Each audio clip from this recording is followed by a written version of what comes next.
All right, welcome to the Kindred Sessions podcast again. We just tried to start this episode a couple of minutes ago, and I didn't hit arm on the audio tracks, and so we had to start over. But today we're going to be tackling some biblical literature concerning justice and righteousness.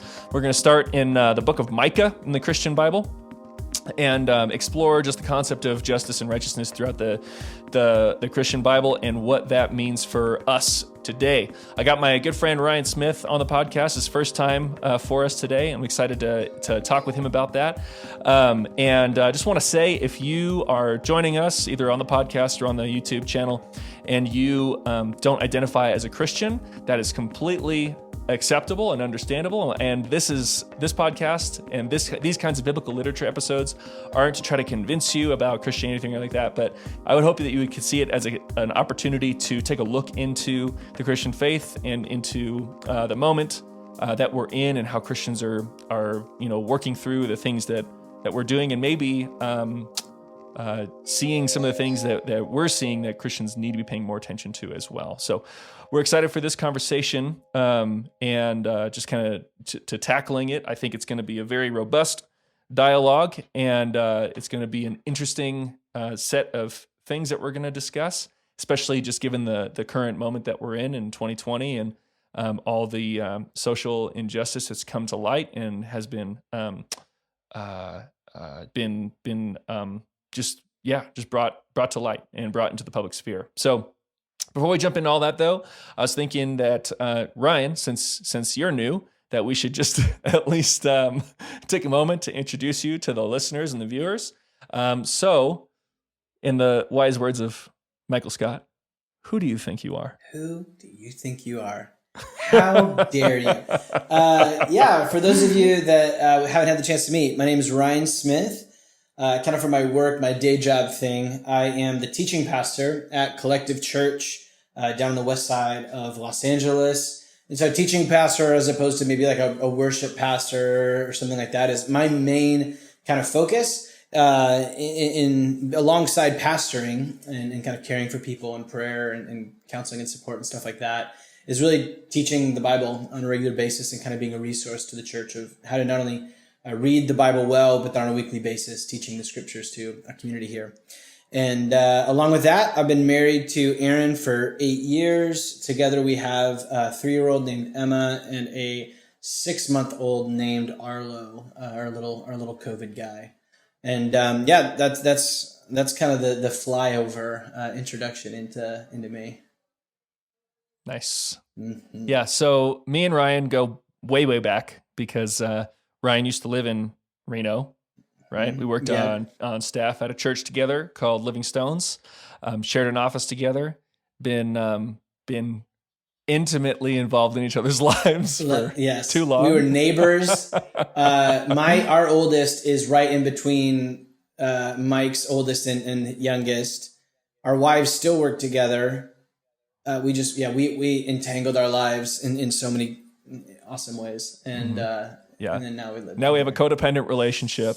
It's very unhealthy. Yeah. So if anybody has any support, we would appreciate that. Yeah. But Ryan, talk about your education a little bit. Yeah, that's good. So I mean, it all started with like the normal undergrad process, but I mean, literally like coming out of high school, my whole kind of direction was really like, I really enjoyed studying the Bible and getting to know what is this thing and how does this thing work together. And what started in high school with if I'm going to give my life to this Jesus guy, I really want to make sure I get this thing, and I want to make sure that it's worthwhile. And so that kind of kicked off studying and scripture study and theology, which led into like undergrad in Bible and theology with a school back in Missouri where I kind of grew up. And then just this past year, I graduated from Western Seminary based out of Portland with a Master of Arts in Biblical and Theological Studies with an emphasis on exegetical studies, which is a really fancy word for Bible study. It's basically, I'm very fancy Bible. It's a very expensive Bible study class is what I took. And it took 3 years. A long, expensive It's a really Bible long, study expensive, class. Bible study class. So, yeah. But Western is pretty prestigious, though. You know, a lot of the guys that I really respect in the field are either profs at Western or graduated from Western. So yeah, that was one of my, I mean, I don't know if anybody's listening is like looking for seminary, but my biggest thing has always been like looking for as many professors as you like. You want to go for a faculty, like you want to go for the professors that you're like, oh my gosh, I want to pick that person's brain. I want to spend time with them. And yeah, like you just said, Western and the faculty in particular they had while I was there was just, I mean, like every single semester when I was signing up for classes, I was just like, I can't believe I get to hang out or sit under this particular scholar or this guy or this gal and just listen and kind of hear from them. And so, yeah, I love my time at Western. And then I would often get to go up to Portland for classes, like intensives. It would be like 3 or 4 days. And it was just the best. You just be in class all day, Bible nerding out, and then you go get incredible tacos or Thai food. Like it's just a foodie town. Like there's no complaining. Sure. Yeah, it was great. Yep. Except it's crazy expensive. Yeah, and that's where you just there is that to complain about. There is that's part of it. Is you just save up all year for your really expensive Bible study class, so you can eat really expensive food that you could probably make at home. Yeah, just with more pork belly. Yeah. Oh man. So how's the COVID lockdowns been for you guys? I know LA's been a little bit more serious than Reno has been. Yeah, just on top of like the size of LA and then try it with LAX and how many people are coming in and out of the city, it has been pretty crazy. I mean, even with Arlo, our youngest, being born in COVID, there was, I mean, right up to kind of his birthday, his first birthday was his birthday was like we didn't even know whether or not I'd be able to stay there at the hospital with Aaron and with him after his birth. Like it was looking like we were gonna have to go, and then that I was gonna have to leave and then come back when they were discharged.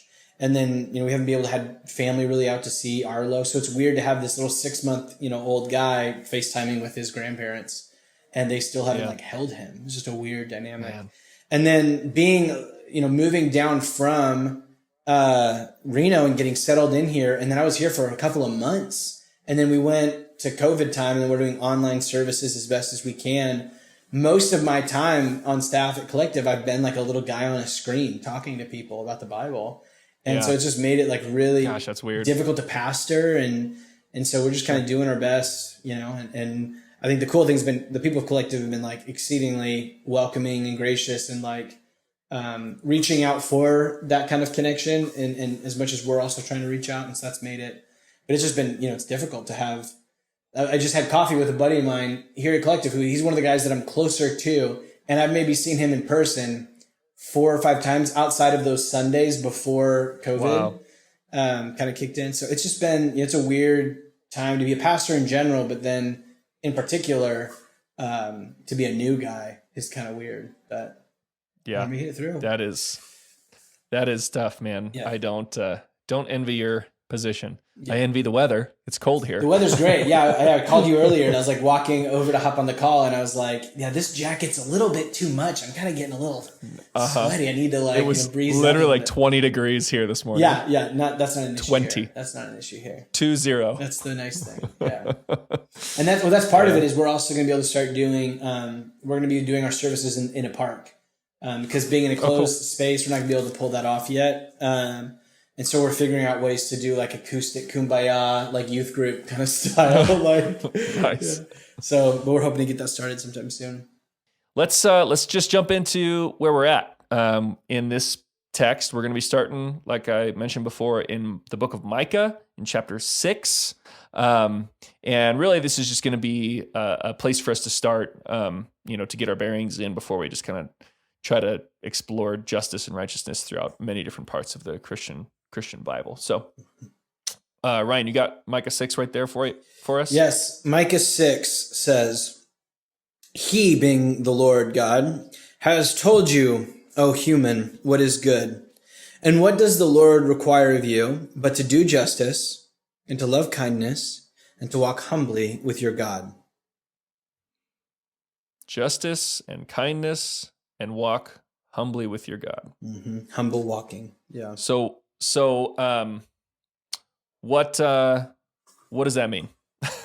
What does what mean? All 3 of those and where they're coming at? Yeah, like what's he doing here? Why is he saying this? What's he doing here? That's a great question, because that actually kickstarts our justice conversation by actually dealing with a justice issue. The prophet Micah, alongside all the other prophets, were most often dealing with issues of social justice within the community of faith. Right. A lot of the times it was mixed in with idolatry, and for whatever reason, sometimes preachers like to focus on them going after other gods and make that the big deal. And then we downplay all the social injustices that were happening alongside that. And so what's helpful is to go back. Remember, we're reading chapter 6 in Micah. And if you go back to the opening chapters, specifically in chapter 2, we begin to get an idea of what Micah's whole kind of prophetic, his preaching, basically yelling, protesting ministry is all about. It's protest ministry. That's awesome. That's one way to understand the prophets in their time, how they were received, were protesting against things that they perceived as social ills or as religious, failings of the people that everybody was, for the most part, kind of okay with. And you kind of, he's got the sandwich board down the street. And it wasn't until a lot of the things they were saying was coming true that people looked back and said, maybe they were onto something. Yeah.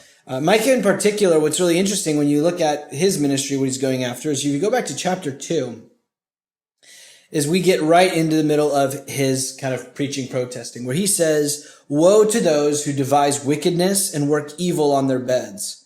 When the morning dawns, they perform it because it's in the power of their hand to do so.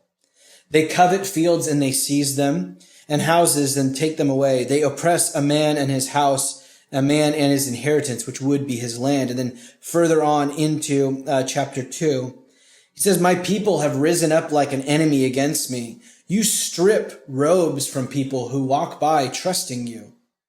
The women of my people, the women of Israel, you drive out from their homes, and young children you take away. My splendor forever." And so he calls out all of this, and then he moves from dealing with what in effect was an ancient version of redlining. If you've read about within the history of states, it's an issue of properties, of those with a lot of money and a lot of the power in their hands to do so, taking land from those without money, in doing so, evicting them. And there's that language you heard of these women and children being forced out of their homes, men losing their inheritance. It's ancient property crime, right? Or maybe even not even crime, because it's legal. Part of that's the the law problem. It's legal, exactly. And that's why in chapter 3 he calls out the rulers of the house of Israel, of the people. It's these government officials and religious rulers. He goes, "Is it not your job to know justice? You who hate the good and love the evil." Like he's looking, going, "Man, you guys should know what is just." And then he keeps moving down. And I love Micah talks about himself. "But as for me, I'm filled with power and with the Spirit of the Lord." And that sounds like he's being prideful. But just notice right after that he says, "And with justice and might, to declare to Jacob his transgression, to Israel his sin." So he's like that. The prophet for him is someone who he sees themselves, depending on your perspective, either as being, or at least they saw themselves as being filled with the Spirit of the God of Israel, who came to pronounce the injustices of the people. And in particular, Micah identifies as having justice being one of the things that moves through him. So he goes through the rest of the book. By the time we get to chapter 6, he holds out before people if they will turn and they will change their way. What are we supposed to do? Clearly we've broken. What are we supposed to do? People are going on about giving sacrifices to God. Let's go kill a sheep and we'll, appease God's anger with us, and we can kind of go back to how we were doing things, right? Yeah. Is a common practice of Israel. And so that's what he says in verse 7, right before verse 8, what we read a moment ago. "Will the Lord be pleased with thousands of rams or tens of thousands of rivers of oils?" Right? So weird. And then he levels it up. He goes, "Shall I give my firstborn for my transgression, the fruit of my body for the sin of my soul?" So the whole thing is not necessarily that we're talking about child sacrifice here. I mean, notice the tens of thousands of rivers of oils. He's talking in this exuberant, over-the-top language. Sure. As what do you give to God for the injustices that you've doled out? And then in verse 8 is where we came in. He has told you, human, what he wants. He doesn't want your firstborn. He doesn't want tens of thousands of rivers of oil. He doesn't want thousands of rams. He wants you to do justice, to walk humbly, and to love kindness. And that is what he depicts as the true changing moment for people, is not some kind of religious thing, but you correcting your falsehoods by now correcting them in the way that you actually live. And so that's what's going on here. That's what it means. And so in particular, the call to do justice is to reverse and undo these unjust land practices that were being doled out by the government rulers, in particular in favor of the rich. Yeah. And that's what he means to do justice in this context. In this context, yeah. Mm-hmm. Man, I feel like that alone has just a lot of... There's a lot like there a for sucker sure. punch, you know? Yeah, we just flew over Micah. Yeah. Oh, man. But yeah, one of the things that we had talked about before that I thought was really fascinating is the Bible is written in several different languages originally. You know, it's written in Hebrew and Aramaic and Greek. And then where it's translated into English for, English readers and other languages in the world.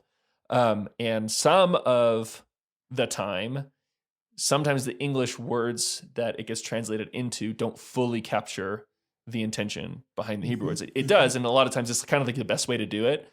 But sometimes it doesn't. And one of those is kind of right here, in that we talk about justice and righteousness as kind of separate things, right? But you were showing me, something where you were explaining like how justice and righteousness are almost interchangeable. It's just like the context that they're in, that the translators use the different words.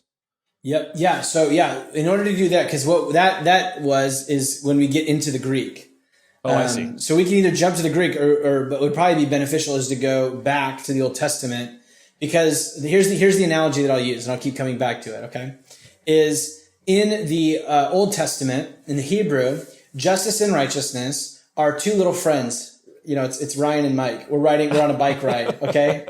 And we're riding our bikes together, and everywhere that Mike would go, Ryan was sure to follow. Or another way of saying, everywhere that righteousness goes around, even when you can't see justice, you can infer that it's somewhere around the corner. At least it should be in the reader, the audience's mind. I'll show you why in a minute. And when we get to the Greek, a new language, is those two little friends riding on bikes actually get a tandem bicycle together. And it's a specific word group that is righteousness, justice, justification, just, right, righteous. All of it's the same little word group. So in the Hebrew, they're two little friends on a bike, and then in the Greek, in the New Testament, now they're riding a little tandem bicycle together. It's one word for those two, the two friends on the bike before. If right. That makes sense. Totally. And then just for our listeners and viewers, the reason why we're specifying between Hebrew and Greek, it's different. The different testaments of the Christian Bible. So the Old Testament's Hebrew and some in Aramaic, right? Some in Aramaic. And then the New Testament's in Greek. And mostly that's because of the time that it was written and the area that it was written in, right? Yep. Yeah. So let's go back through some of the Old Testament then references of righteousness that you're talking about. And cool. So we listen to podcasts that do kind of stuff like this. So if you have a party, no one has parties anymore, but we'll do a trivia game. Sadly, yes. Yeah. And I think you and I were talking about this earlier, so you might actually know, but maybe for everybody listening, it would be a fun thing to think about. Where is the first place in the Bible that justice is mentioned? Where's the first place in the Bible that justice is mentioned? Okay, so do you know? Do you remember? No, I have no idea. Okay, cool. So the reason why I'm asking is not just for the sake of trivia, but there's this started with the rabbis, Jewish rabbis. It was kind of the law, the principle of first mention. And whenever you're looking to really understand a theme, they would always recommend go back to the first time it shows up and then work your way out from there, right? And then you'll find that grounding. So that's why there's some importance for us. Sure. So the first place that it shows up is back in Genesis 18. Okay. So Genesis 18, verse 19. And I'll just read it for us right here. This is God talking to what seems to be God talking to God. It's a very strange passage. Or God talking to himself, but there's it's a whole thing. Anyway, God talking to God, and they're talking about Abraham. And he says, "For I have chosen him, that Abraham may command his children and his household after him, to keep the way of the Lord by doing righteousness and justice, so that the Lord may bring to Abraham what he has promised to him." So the first time that you see justice show up is, did you see the pairing with righteousness? One. And two, that it's intrinsically linked to God choosing Abraham for something. So what did God choose Abraham for? We jump back to Genesis 12. I'll just kind of fly over this really quick. The Lord calls Abraham to leave his country, his family, his father's house, out from the gods and the lands all there within, and basically says, hey, I'm going to bless you, and I'm going to bless those who bless you. You're going to be a blessing. You're going to be a great nation. You guys, it's going to be incredible. But then in particular, he says, and in you, all of the families of the earth shall be blessed. The families language is not just like, the Mumfords and the Smiths, but it's ethnic, it's tribal, it's all the races, all the ethnic groups of the world should be blessed. So what God promised to Abraham is, I'm going to bless you and you're going to bless the nations. And there in the passage that we just read is, and the way through which you will bless the nations is through your righteousness and justice. So at the beginning is whatever concept we have of what it means to be a community of God and to bring our blessings out to the world. Right. If we don't have righteousness and justice linked up, then we're being, maybe we'll have to go as we go through this, we'll see, but we're being inconsistent with at least the first mention of what it means to be the promised, chosen, people of God, whatever language you want to use for that, is that you are a people who do justice and righteousness. You want to learn some Hebrew? Yeah. Any questions? Are you good right now? No, yeah, I'm tracking. Okay, cool. So, like you said, you got justice and righteousness here that right now they're best buds riding on a bike together. And so what we saw first was the word righteousness, which is the Hebrew word tzedakah. And it's interesting because righteousness is like a Bible word. I got to be honest, Seneca sounds like a planet in Star Wars. It does. Yeah.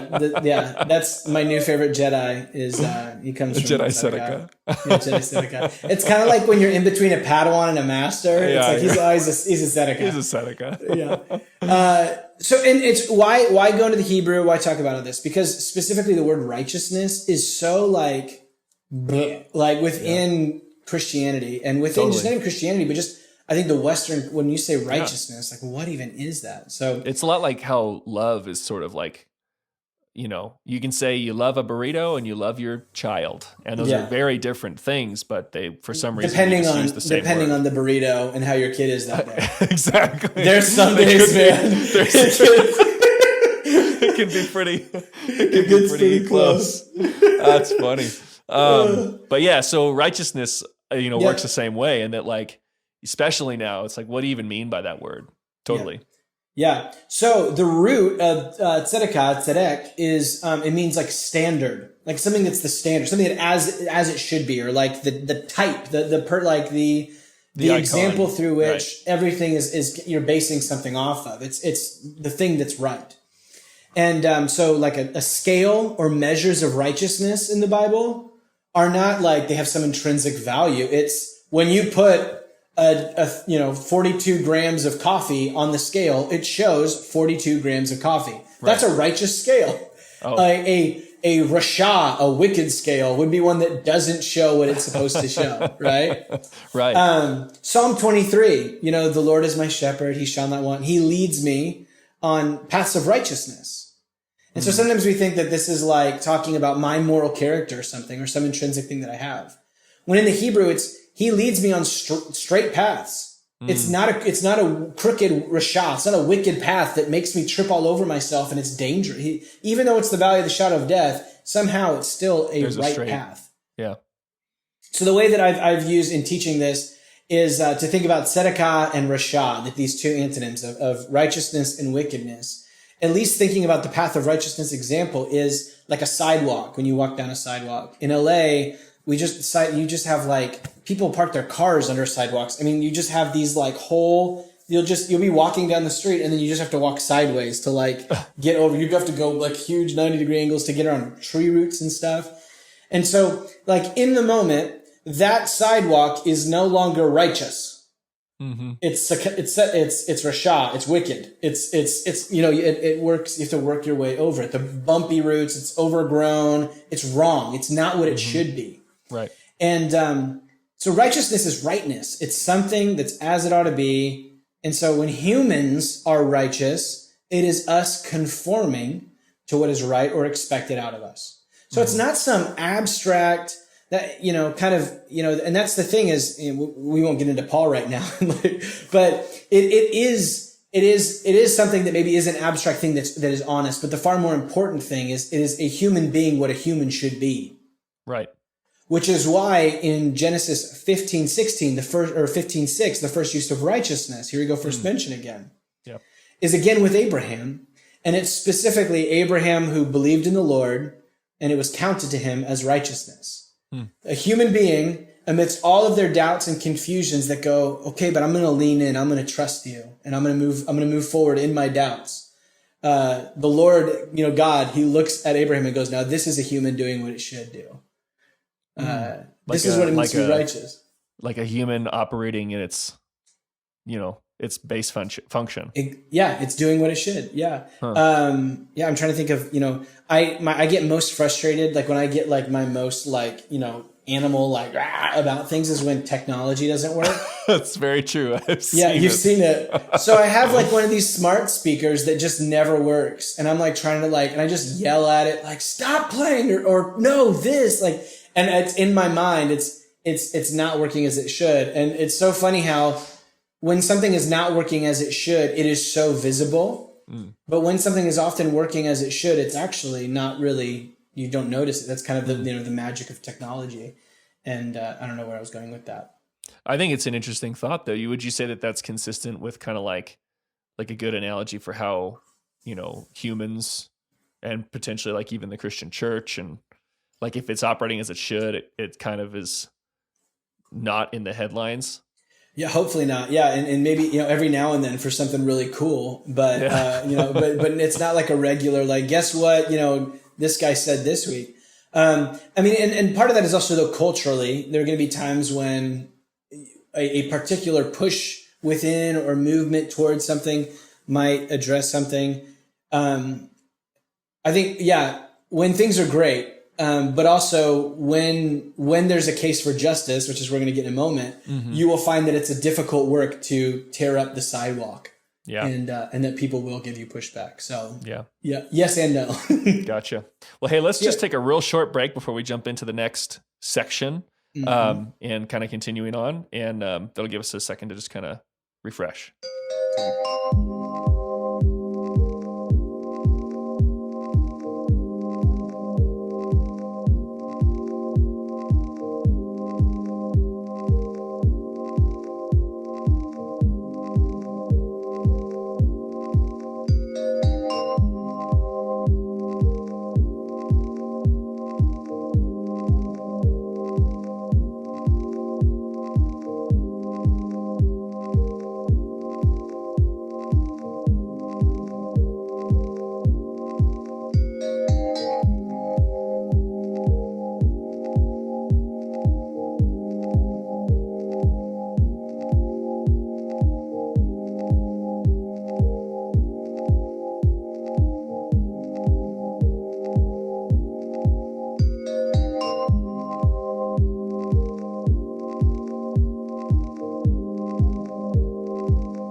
Man, I wish you could hear this music. It's jamming. It's I'll just like pretend dance. Oh, it's so much fun. Yeah. So, for people listening, watching, whatever, I'm a musician by trade. That's what I do. So when I was like, man, I think we're going to start a podcast, I was like, one of the things I was most excited about was like making the music. Oh, I was like, I can't even hear what you made. Exactly. But I was like, I wanted to sound kind of like trip hop, kind of like, kind of like NPR style, kind of like washed out, a little bit of vibe or whatever. Yeah. And it's pretty tight, man. You're missing out. I'm jamming over here. Send it to me. Let's send it to me. I'll just whenever when the episode comes out, you'll hear it. Cool. So we were talking about righteousness, going back to the law of first mention, and how justice and righteousness go together. And I think we were about to tackle some more instances of justice and righteousness. Is that right? Yeah. Well, so we're going to really quick introduce you to Justice, the other friend on the bike. And then what I was thinking we could do is maybe jump into What does righteousness and justice actually look like then in some of the rest of the story?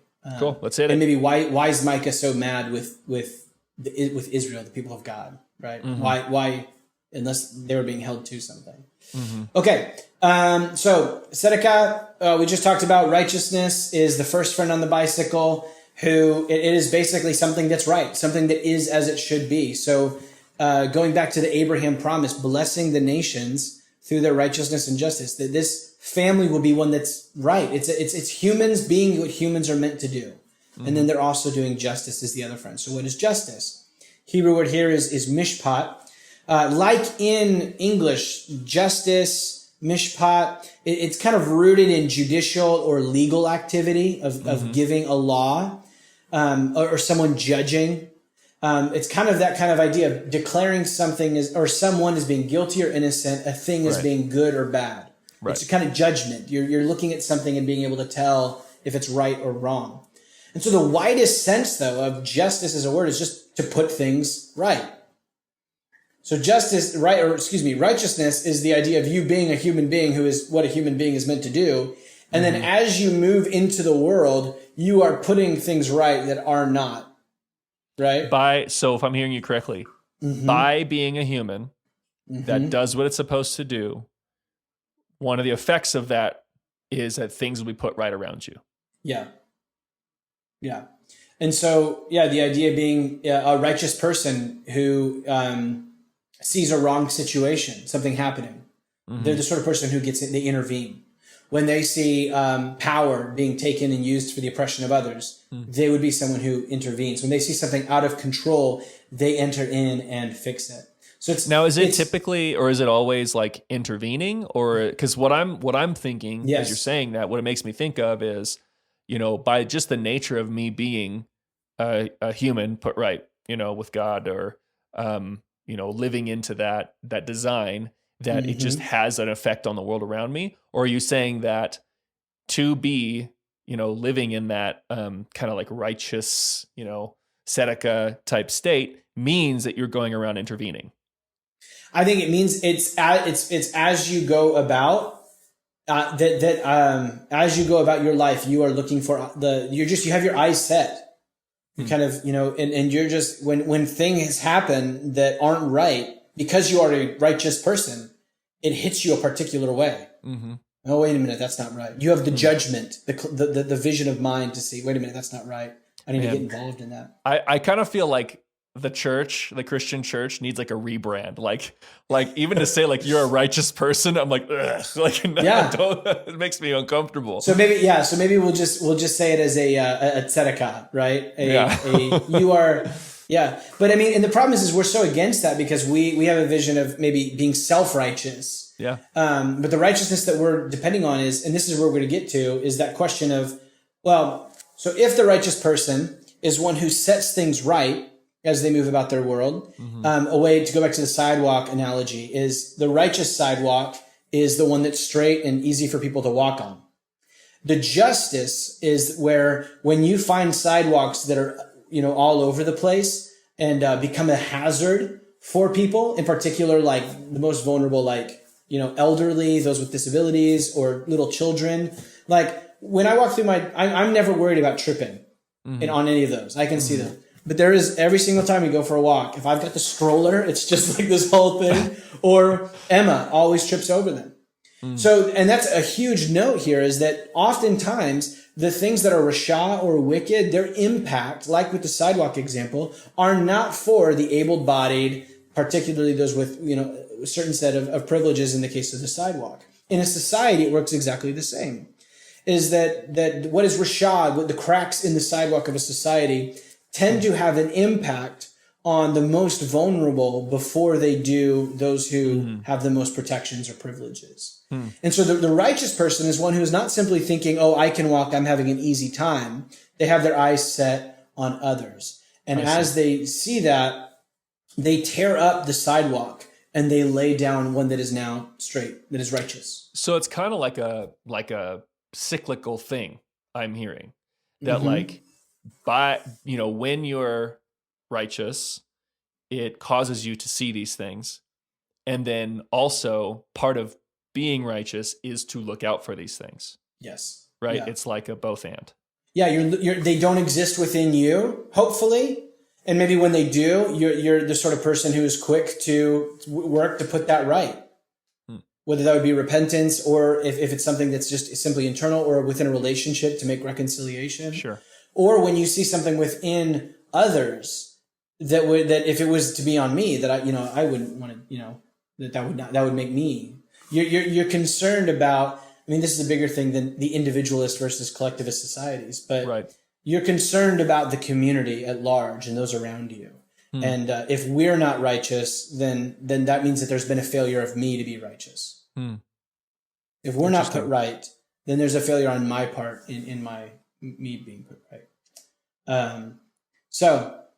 As we move forward, the fundamental question then is, okay, who determines what's right? Right, of course. Is it the right? Is it the left? Is it Assyria? Is it me? Babylon? Is it you? Me? And that's where it comes down to most of the time. Right. Is it me or is it you? Yeah, right. And all of those other ones, of political or whatever levels, or religious, it all comes down to me versus you, basically. Yeah. I just have more friends who agree with me on this one issue than you do. Right. And so, coming back to the story of Scripture, for Abraham and his family, the source of righteousness and what that looks like, and then justice, how we do that, all flowed from Yahweh, the Lord, their covenant partner. That's part of the covenant partnership is you're going to receive from me what it means, this promised relationship to one another, what it means to be my people and for me to be your God. And so I'm going to bless you with righteousness and justice. And through that, it's going to happen outward into the world. The way you could say this is that, biblical or Christian justice is sourced in righteousness, which is grounded in the character of God as revealed in the Word of God, and then wink, wink, spoiler alert, ultimately as fulfilled in the Son of God, Jesus. Okay. So when we think righteous, and we're trying to put together what is right from a Christian perspective, is I'm meditating on the character of the God that I belong to. I'm meditating on the reflections in the words of Scripture. And ultimately, I'm looking for them most fulfilled in the person of Jesus. And so when you're talking about righteousness, I'm thinking, the thing that's coming to my mind is like morality, right? And I think we are talking about morality, but I also, from what you're describing, righteousness sounds like it's bigger than morality, and sort of encapsulates more than morality. It's not just like you're wrong, you did that wrong. It's like a design thing. It flows from what it means to be human, and it's an existential question. Is are we being humans as we were, from the Christian perspective, made to be? And I think that's a big question because,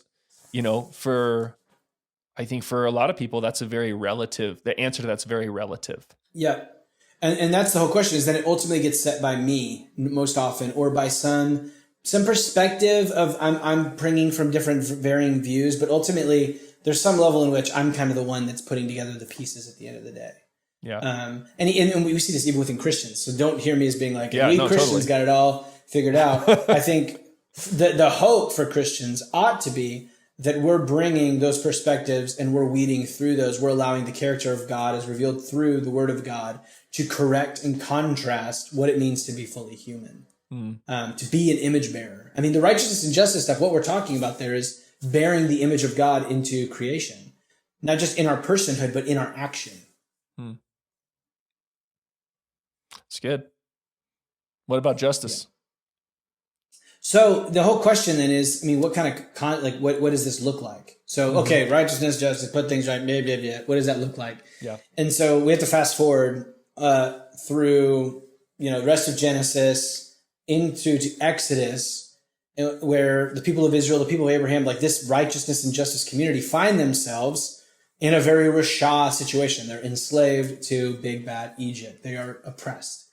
And so salvation comes. Moses, you've seen, the Prince of Egypt, or you've read this story, or, flannel graph or whatever growing up, maybe you know of this story. But the whole idea being that God saves his people. And again, for what the purpose is so that they can be the original plan.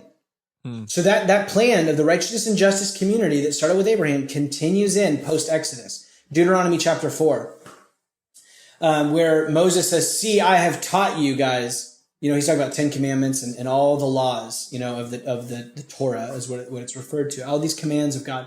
He says, look, guys, I've taught you all these statutes and rules. And that's the word mishpat, justices. I've taught you guys all these statutes and justices as the Lord my God commanded me, so that you guys should do them as we head into the promised land. Keep them in doing, for that will be your wisdom and your understanding in the sight of the peoples. And this is non-Israel peoples. Do you see we're getting back to the blessing the nations through your justice and righteousness here? Yeah. So that, watch, I love this. When they hear all the statutes, they will say, surely this is a great nation and an understanding people. It's like, oh, the sidewalk. Have you ever been to Israel? Their sidewalks are incredible, right? It's like their society, they've got something. So all of the law and all the 10 commandments, all of that in its original context was a bringing to fruition the original command to Abraham, the promise to Abraham. You're going to be my people. I'm going to be your God. We're going to bless the whole world through your righteousness and justice. And so when Moses gives the law, he says this, for what great nation is there that has a God so near to it as the Lord our God is to us whenever we call on him? And what great nation is there that has statutes and rules, once again, statutes and justices so righteous, there's our friends on the bikes together, as all the law that I'm setting before you today. So the 613 commands of the Old Testament, the ones that you snooze over and you're just ugh, if you ever try to read the Bible in a year, you're just you get to Leviticus. Yeah. There's all of these different types. Yeah. You're There's commands about holiness, about worship, about time, Sabbath, and in our worship stuff. Sure. But what's so interesting is that what Moses sets forward is not the holiness commands necessarily of dress and wearing mixed fabric and all that kind of stuff, or farming, or where you guys worship and the tabernacle system. Those are all so important. But what's interesting is that those aren't going to be the leading causes of why the outside nations will want to look in and get to know the God of Israel. For him, it's the statutes and the justices. It's the commands of justice. Like I said, they're going to walk around and go, who's your sidewalk guy? This is great. Yeah.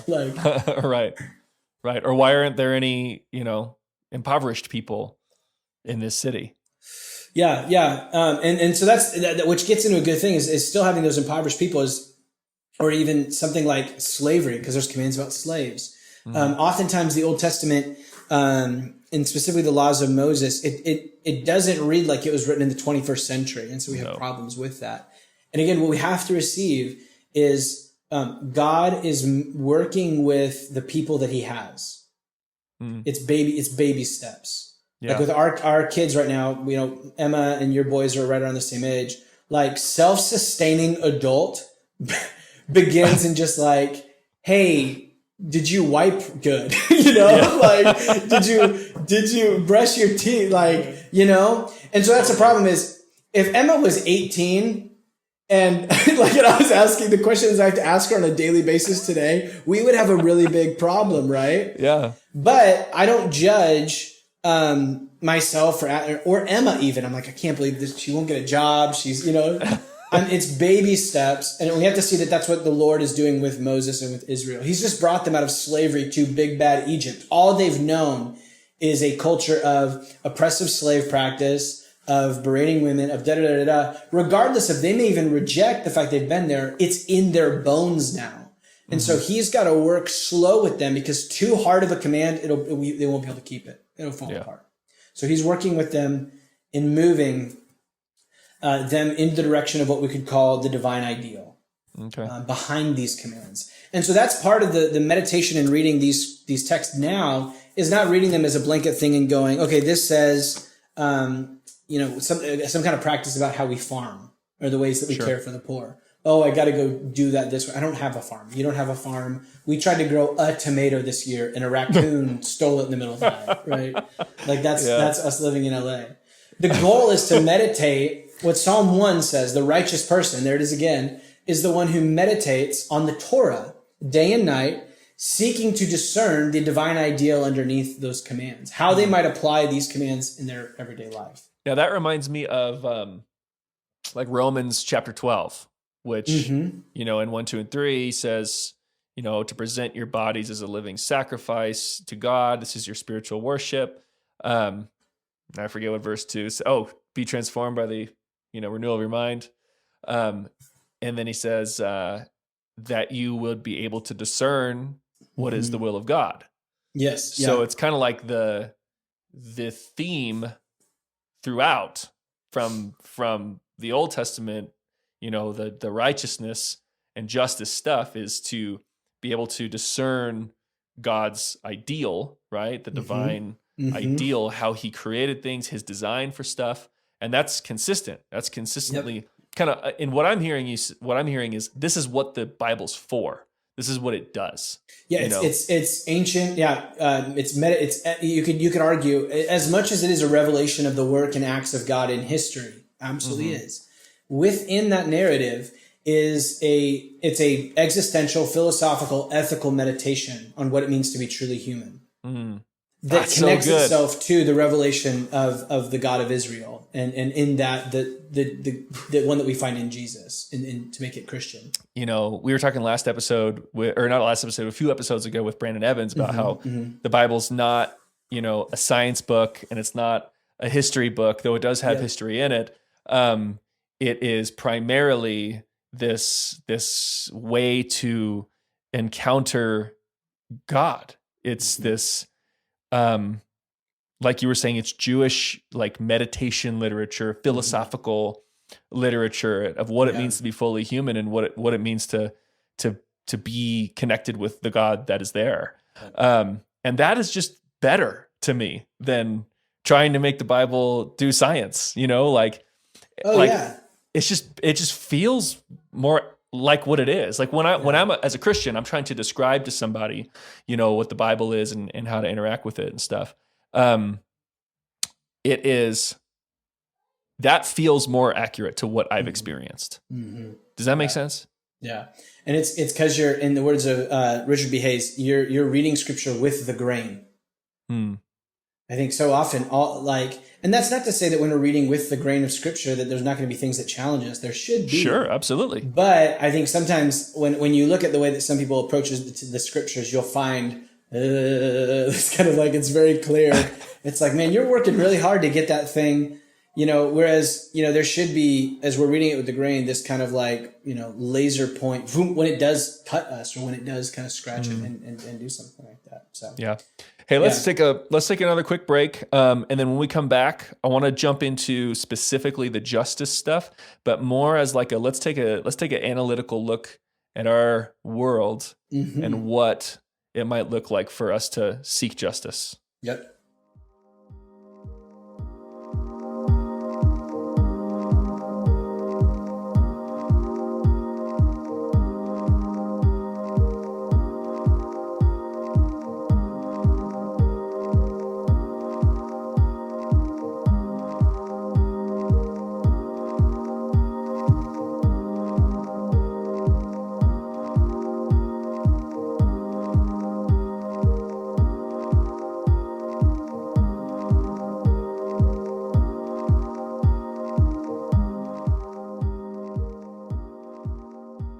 So let's get into some justice stuff, and let's take a look at our world and our culture, and what would it look like for us, to seek righteousness and justice.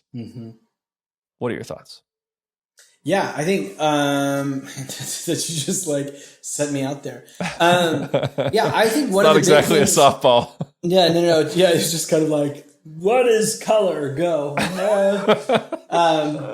Yeah, I think that one of the main things that we see within the justice movement is the deep need for meditation on Scripture. And this is, I have found within this moment us being very, very prone to quickly run into how we're going to achieve justice, or whether or not something is a justice issue in my eyes, without a deep reflection on the scriptures, so that one, we may be informed by what's going on within them, and then also how do we move from here? And part of that meditation is not, what I mean by that is isolation, doing that by yourself.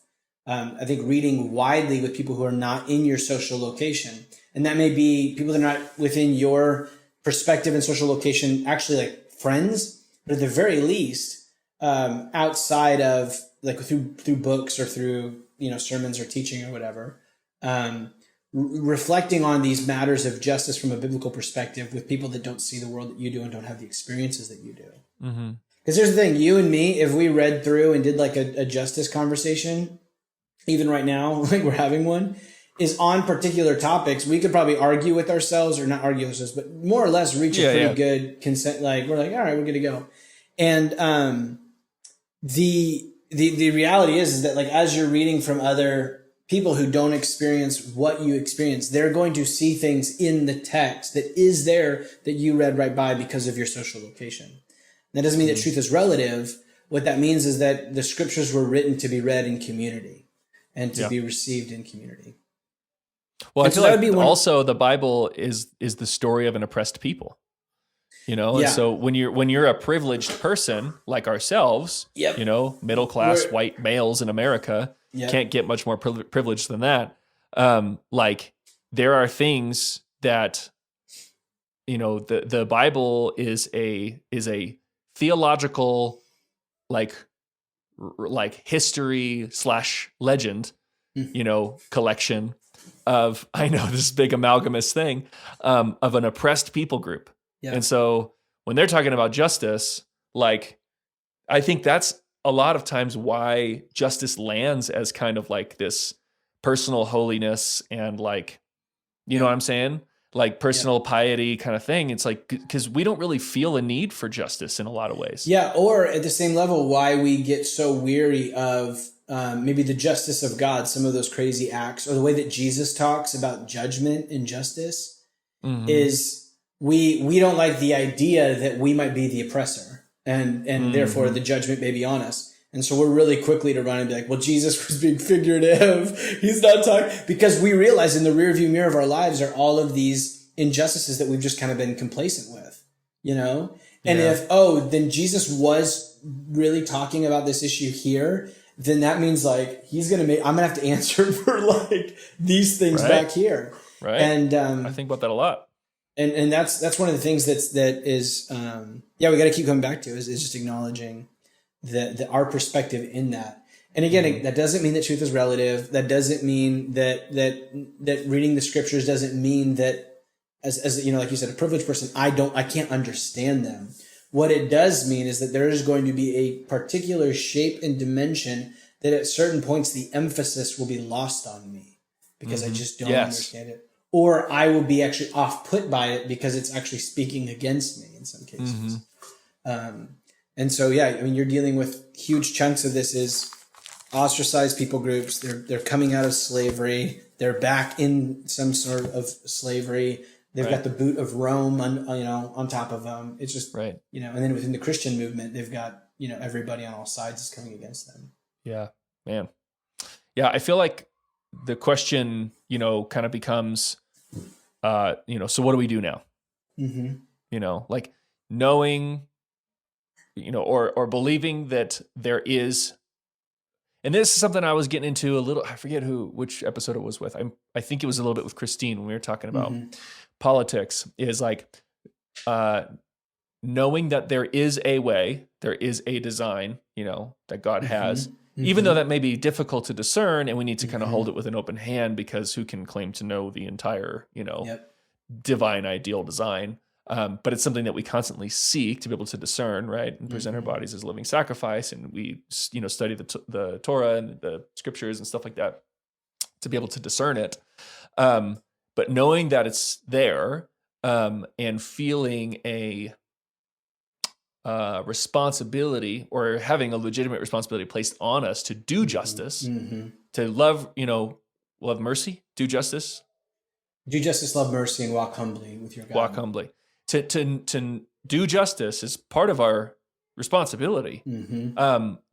how do we do that? Because, one of the things I was talking to Christine about was like, it really feels like the shortest distance from point A being some unjust situation and point B being the justice of, God's justice being, made manifest is like power and legislation, you know, and like, we got to overturn Roe v. Wade, and we got to get a Christian in the White House, and we got to, whatever it is, like all that stuff.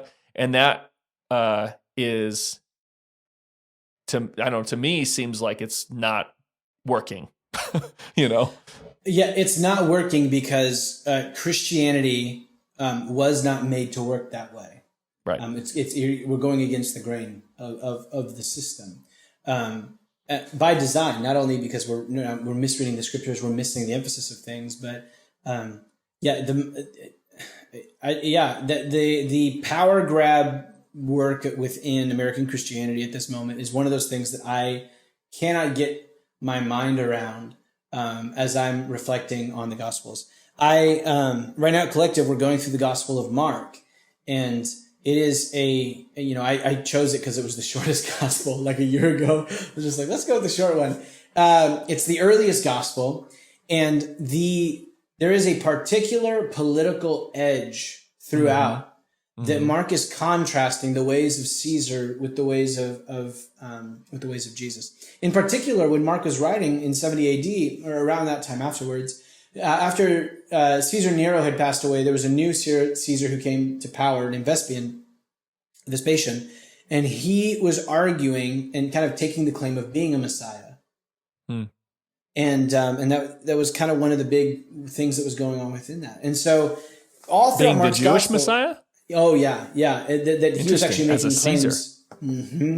And it was linked to actually the destruction of the temple and all these kind of weird things. Interesting. And so part of Mark, the way that he's put together recounting the Jesus story is particularly as a anti-propaganda to the Vespasian, the Flavian Empire. It was Vespasian and then a couple of his sons before it then turned over again.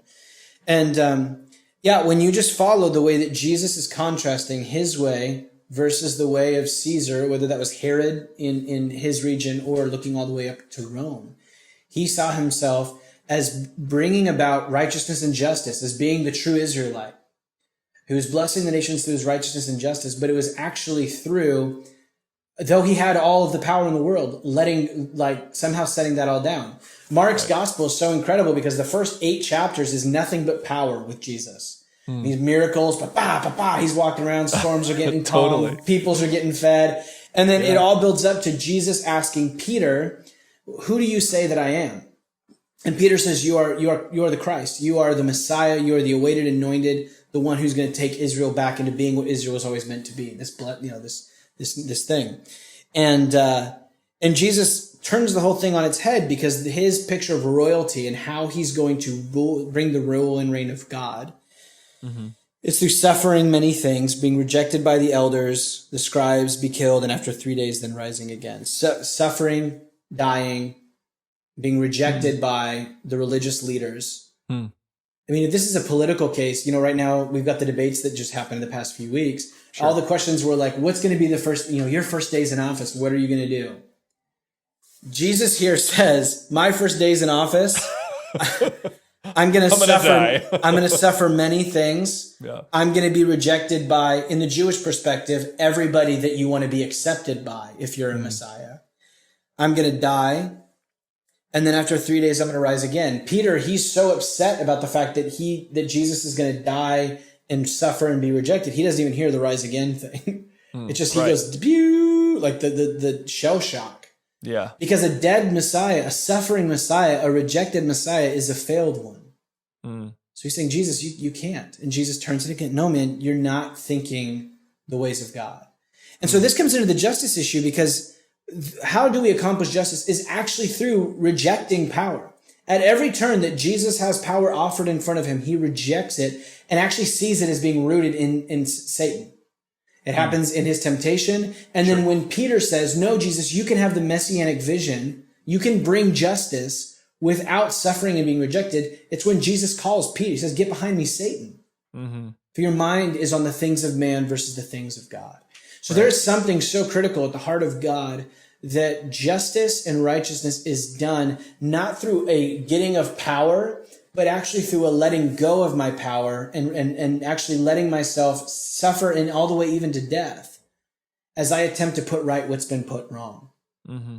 So I think that's my question then, is like, what do individuals do to put stuff right? Is it just like, when I see something that doesn't, sit right with me, I intervene? Mm-hmm. Is it, a personal, self-improvement kind of righteousness?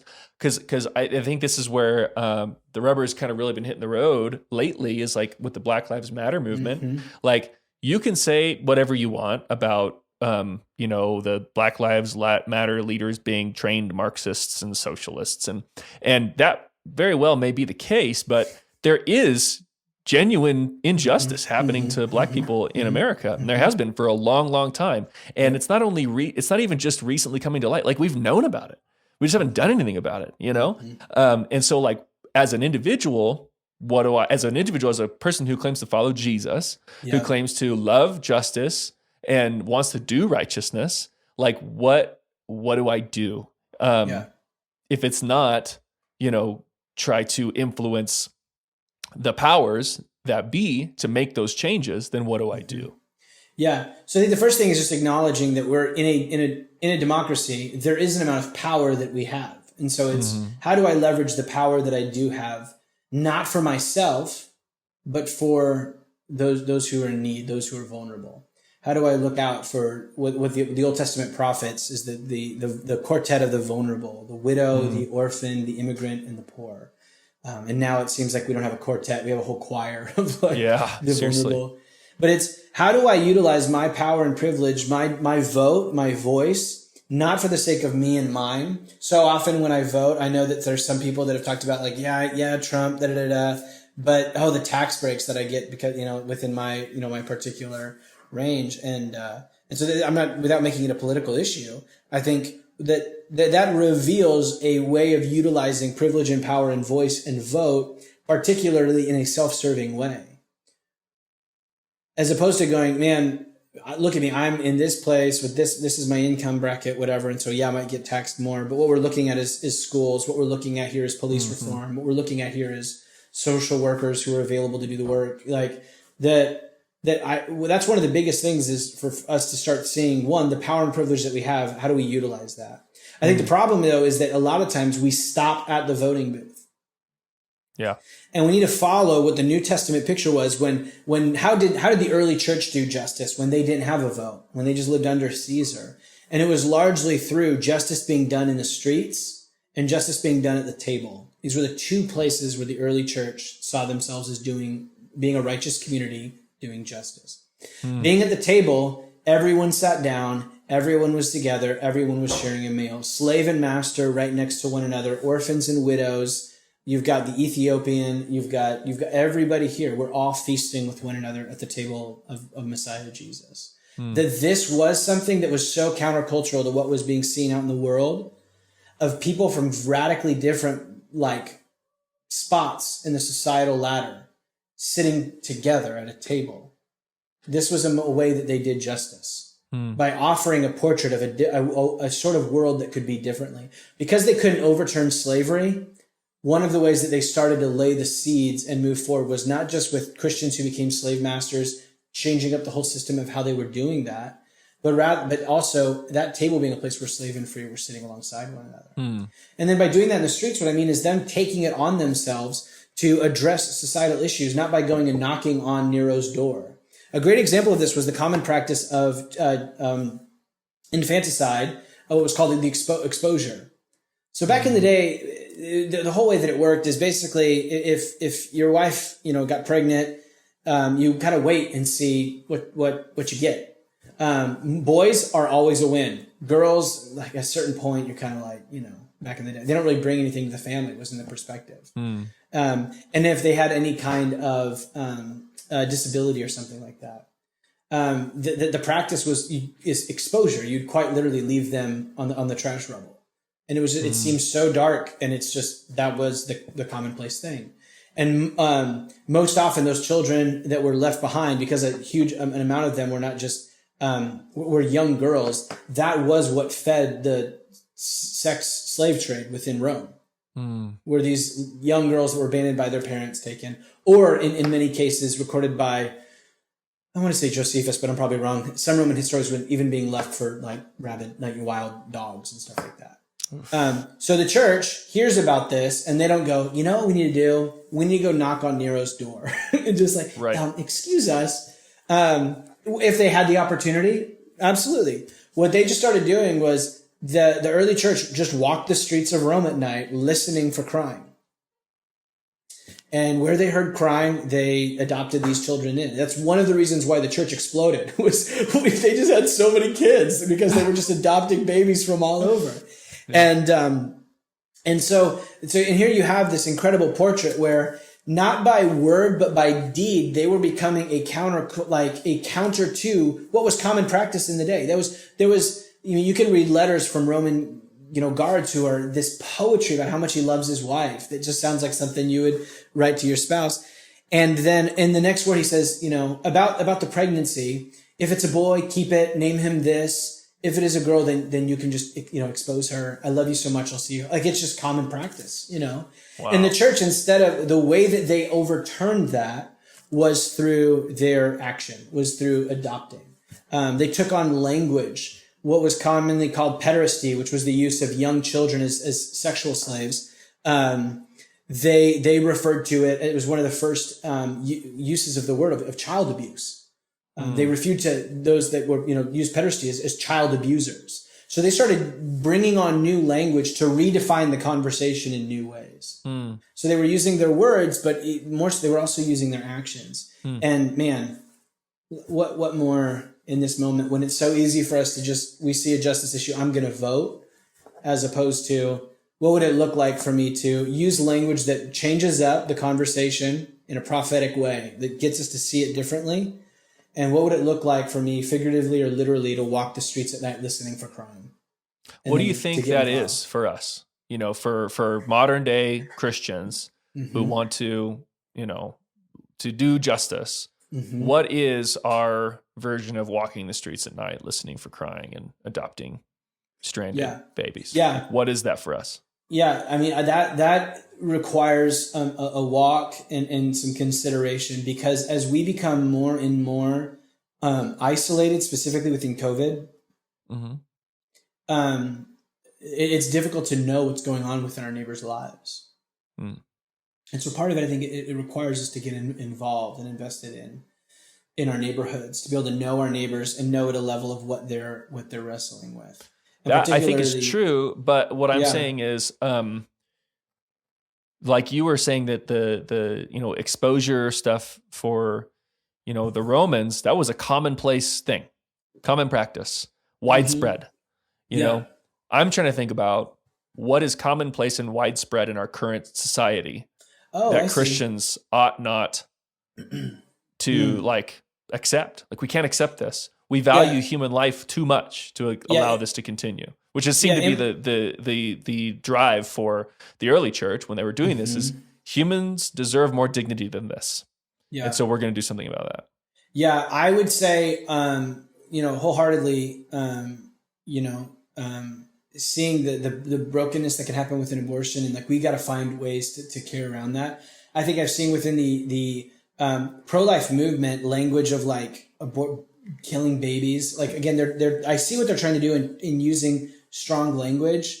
And yet the problem is what that does is it sounds weird for somebody who's a strong pro-life kind of person, but we need to develop systems and relationships in which it's not just that we're working to care for those who have unplanned or a sort of pregnancy, but also to see those women themselves as being the sort of things that we I think sometimes it's just sometimes the pro-life movement can have X-ray vision, and they look past the woman and her experience and what she's feeling and going through. And we just, we see the baby, and that we just see it devoid of the situation. I think that's a good example of, we need to see at a larger level what's going on there. Justice stuff, man, Yeah, I think the impacts of environmental racism.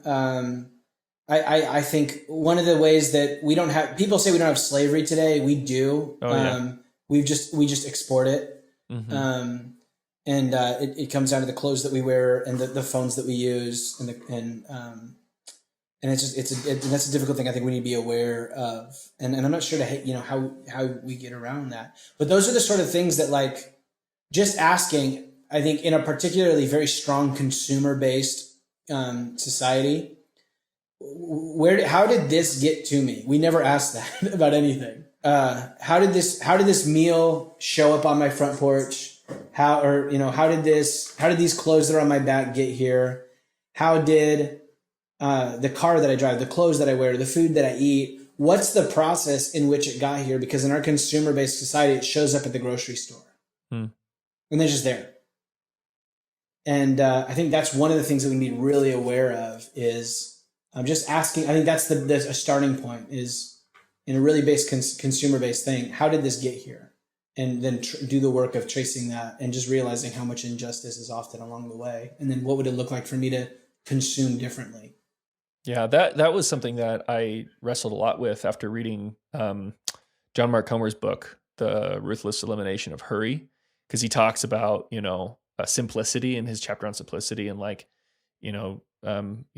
of his reasons for being kind of a minimalist is that if you buy cheap clothes, then you probably accidentally enslaved somebody. You didn't even realize you did it, or you just propagated that industry, And so I wrestled a lot through that, but I think I got fatigued, really at the end of the day. It was like, man, I can't afford a $75 t-shirt, just because it was made in America by people who are paid properly. And I only own 3 shirts, with the exception of like these, my undershirts. Like I have these like 3 Everlane shirts and I wear them almost every day. People make fun of me and I'm like, at least I feel good about where these were made, and I'm wearing this Everlane jeans right now, and they're the only pair of jeans I have. Like I wear them every single day, and I don't think anyone's the wiser right now, but I think eventually they'll realize Mike wears those jeans that are kind of too short all the time, and they'll stink. Eventually I grew weary. I was like, I can't. I got fatigued. I was like, I can't. First of all, I was I was in distress, just thinking about how much there was to do and how overwhelming it was. And then second of all, it was like, I can't change this stuff.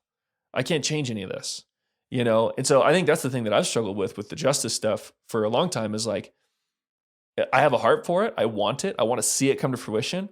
But like, I feel like, just impotent. I feel like I can't do anything about it. Yeah. And so, and that's the strange reality is that within the Christian faith, we're simultaneously called to righteousness and justice. And yet there is a really kind of set before us, like, hey, any vision of a utopian society, or you being able to be, having this whole thing together is just, it's not going to happen because of the fact that you live within a Rasha world. You're going to keep tripping on the sidewalks. You have limitations. I think sometimes we can stop there and like, okay, so I don't have to do anything. And yet we're also called to pattern our lives in such a way that even when it doesn't seem like maybe we're making big impact, like at least we're being righteous. At least we're being faithful to what we feel like we've been called. But yeah, there is a level of just exhaustion. And so that's where I think one of the things is returning back to the story. And whenever I think it's just reflecting on the work of Jesus, what he's done, and how that kick starts and just it kind of begins to move things back. But I think a lot of it is finding a community where we're kind of holding ourselves to one another is always a really important part of that as well. It's really difficult to be righteous alone. Yeah. Easy to be self-righteous. Yeah. Hard and to be truly righteous. That normally is what happens is someone who's trying to be righteous. It slowly turns into that. And when you have a community where, everybody's doing their best, we're not always going to be perfect at this, but at least we're holding one another to this commitment, it becomes a little more difficult for self-righteousness to happen. Especially when everyone's acknowledging their limitations. I And I think even if we just had more church communities that were leaning into some of this stuff, at least going, we're not going to do it perfectly, but we're going to swing hard. Kind of take it one thing at a time. Yeah. We've been silent on justice issues and like racial justice stuff.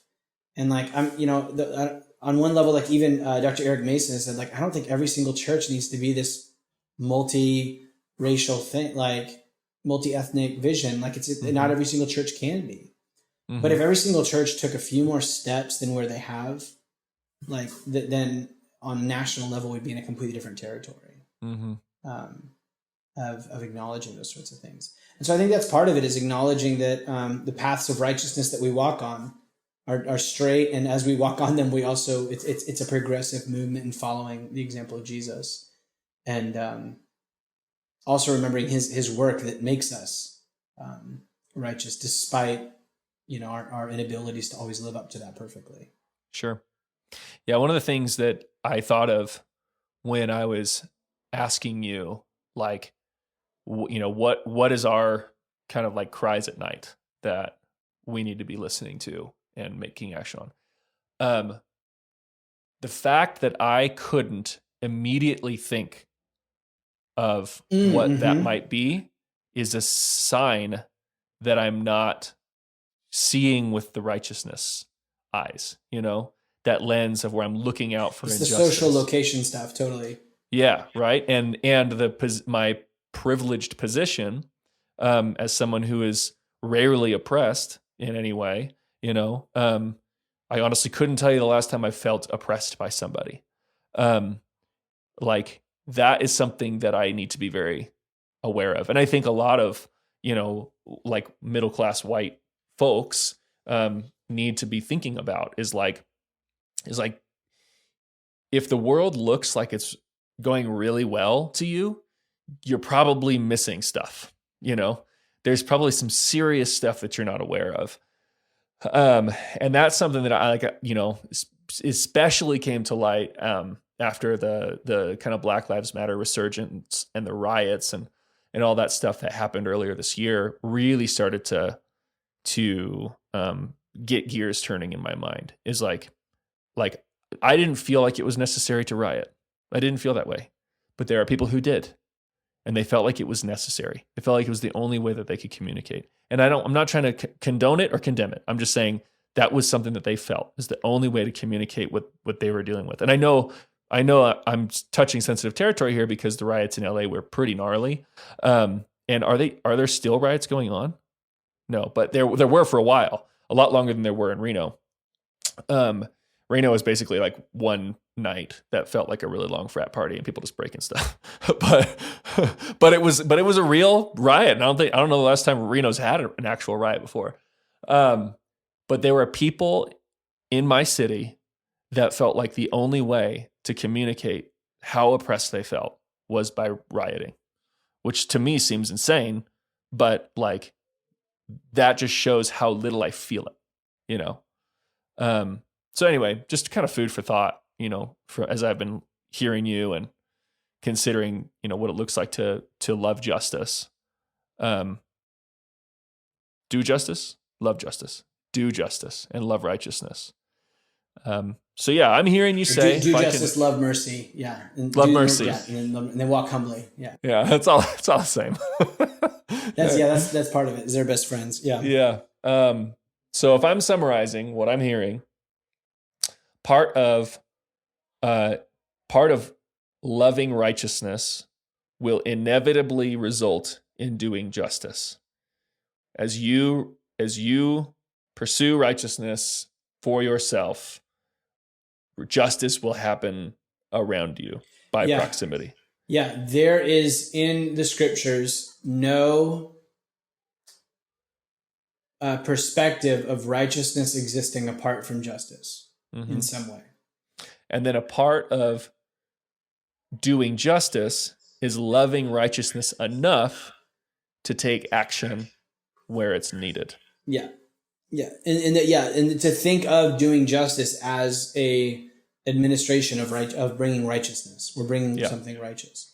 Yeah. And then walk humbly. If you think through the work of Jesus, what is that? He is the one who's fully righteous who enters into the human story to put things right, to do justice for humans. This is what we talked about this earlier, but in the New Testament, when Paul talks about Jesus being the righteousness of God, or that in the gospel, the righteousness of God was revealed, is righteousness and justice, or that one word there in the Greek, if you remember from the beginning, is the gospel. Jesus' incarnation, coming to life. You did it with Brandon, the V-shaped gospel. Yeah. That movement is how God is putting things right. And so for you to be Jesus people, to be Christians, to belong to that Messiah who does this work and through which is putting things right and has put you right, then that patterns your own story of how you do justice. You enter into suffering. You, what's the word I'm looking for? Rejected? What's that again? You rejected? No, but by you enter into suffering, you align yourselves with the suffering person. You feel what they feel. You mourn with those who mourn. And that somehow when you enter into that point out of self-giving love, that actually you find in that place that you're following in the footsteps of your Messiah. This is what Jesus calls bearing your, if anyone would follow me, deny yourself, take up your cross and follow me. Enter into the V-shaped gospel stuff with Brandon. And in doing so, be the sort of person who continues to put right a world that's gone wrong. Yeah, that's like the walk humbly with your God, So walking humbly is denying self, rejecting power. Yeah. And the whole side, there's a whole long range of mercy. Mercy goes beyond justice. Justice is where I'm giving to each and one another. I'm putting things right according to what one another, like what we deserve as image bearers. Mm-hmm. Loving mercy is where I'm doing justice, I guess you could say. I'm putting things right even based on the fact that you don't deserve it. Well, that's great, man. I'm going to close this out. So we've been at it for a bit. Yeah, we have. And I really, really just appreciate you jumping on the podcast and talking through this stuff with me. We'll definitely have you back on again in the not too distant future. I think, justice is a big deal. It's a big deal for us to be thinking about as people, but specifically as Christians, people who claim to, follow the God that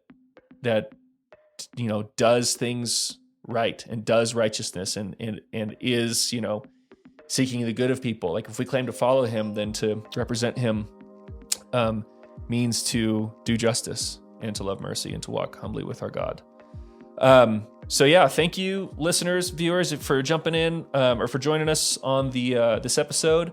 If you have questions or comments, you can always email us at Kindred Sessions Podcast at gmail.com. We'd love to hear from you.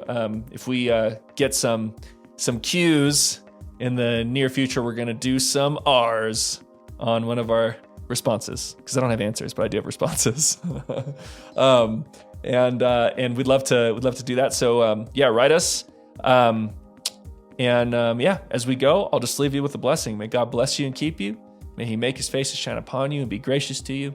May he show you favor and give you peace.